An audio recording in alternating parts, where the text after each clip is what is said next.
ଆଜି ଥିଲା ରବିବାର ରବିବାର ପୁଣି ଆମ ଘରେ ନନଭେଜ ହବନି ଏଟା ଅସମ୍ଭବ କଥା। ପୃଥିବୀ ପ୍ରଳୟ ହେଇଗଲେ ବି ନନଭେଜ ତ ନିଶ୍ଚିନ୍ତ ହବ। ବାପା ସକାଳୁ ସକାଳୁ ଉଠିକି କାଉ ଖାଇଛି କି ନ ଖାଇଛି ବଜାରରୁ ଯାଇ ଚିକେନ ନେଇ ଆସିଥିଲେ। ଜେଜନାତି ଏଠି ତାଙ୍କର କଟାକଟି କରି ଧୋଇ ଧାଇ ମୋ ପାଖରେ ଆଣି ଥୋଇଦେଲେ। କହିଲେ ତମର କେବଳ ଦାୟିତ୍ୱ ରୋଷେଇ କରିବ। ମୁଁ କହିଲି ହଉ ଠିକ ଅଛି।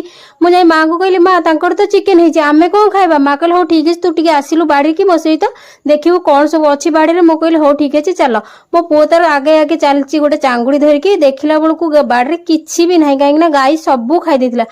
ମା କହିଲେ ଏଇ ପୋଇ 2-4 ଖଣ୍ଡ ଅଛି ନେଇ ଚାଲ ତରକାରୀ କରି ଖାଇଦବା। ମୁଁ କହିଲି ହଉ ଠିକ ଅଛି। ବାଡା ଦେଖନ୍ତୁ କେତେ ସାରା ବାଇଗଣ ଗଛ ଲାଗିଛି କିନ୍ତୁ ସବୁଥିରେ ଫୁଲ ହଉଛି।